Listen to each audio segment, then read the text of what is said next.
You get a raise. For about a month, you feel genuinely richer. And then somehow, you're just as stretched as you were before, except now on a bigger salary. That, right there, is lifestyle creep. It is the quietest wealth killer in existence. And here's why it's so dangerous. Every single step of it feels completely reasonable, fully earned, and totally justified in the moment. The old car still worked fine, but you'd earned the nicer one. The apartment was perfectly good, but you deserved the upgrade. Each choice, on its own, is easy to defend.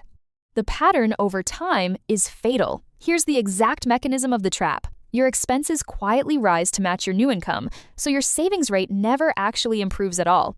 You earn dramatically more, and you keep exactly the same, often nothing. Here's the cruel irony that proves it.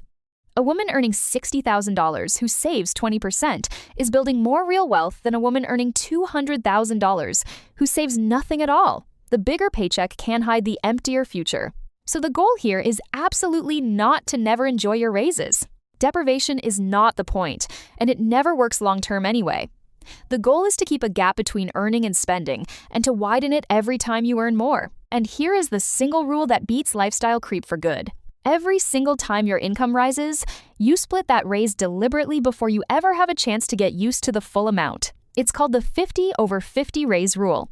Half of the new money goes to genuinely improving your life right now, and the other half goes straight into savings and investing automatically from the very first paycheck. This way, every raise genuinely improves your life and your future at the very same time. You still feel the reward, you're not depriving yourself, but the creep can no longer quietly swallow all of it. The entire magic is in the timing. If you split the raise on day one, you never adjust to the full amount, so directing half of it away feels like absolutely nothing. You never miss money you never felt. Wait even 3 short months though, and the full raise silently becomes your new normal. Now, trimming it back feels like a painful loss and a step down, instead of the simple, painless choice it could have been. The exact same trick works beautifully for windfalls, bonuses, tax refunds, birthday money, and inheritance. Split them the very moment they arrive, before your brain quietly files them all as spendable fun money. Now watch the 2 silent creep magnets that most women completely miss: housing and cars. These 2 are where lifestyle creep does the vast majority of its real, lasting financial damage. Because you simply cannot outsave a mortgage and a car payment that scale upward with every single promotion. Small upgrades are annoying, but the big, fixed commitments are where fortunes quietly leak away. So keep your home and your car steady even while your income climbs, and something powerful happens. The gap between what you earn and what you spend doesn't just grow, it explodes wide open in your favor. Let me show you the power of that. A woman who freezes her lifestyle for just 5 years, while her income keeps rising, can often invest the entire difference, and that alone can fund an early, comfortable retirement. This is the quiet strategy behind so many women who retire early. They didn't necessarily earn the most. They simply refused to let their spending sprint alongside their income.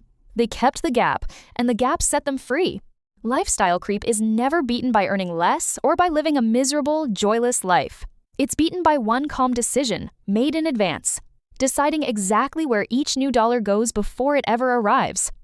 Let me give you a simple test to catch creep in your own life right now. Look at your income from 3 years ago versus today.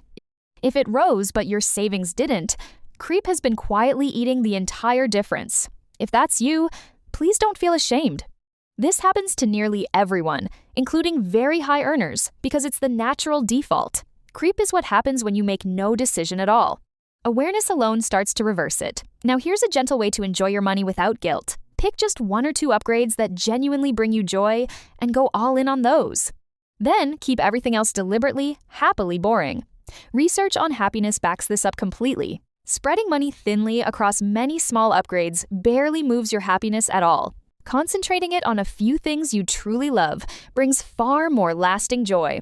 So, you actually get to have it both ways. You feel richer and you build wealth because you're spending intentionally on what you love instead of leaking money on 100 upgrades you'll never even notice. One more practical move: automate the invest half of every raise on the same day the raise starts. If it's automatic, you never have to feel the sting of giving it up because you truly never see it at all. And revisit this every year, right when raises and reviews happen. Make splitting the raise a ritual as automatic and expected as the raise itself. One small habit, repeated, quietly builds an entire fortune. So please, genuinely enjoy your raises. You earned every one of them, and you deserve to feel the reward. Just make absolutely sure your future self gets a real seat at the table every single time you win.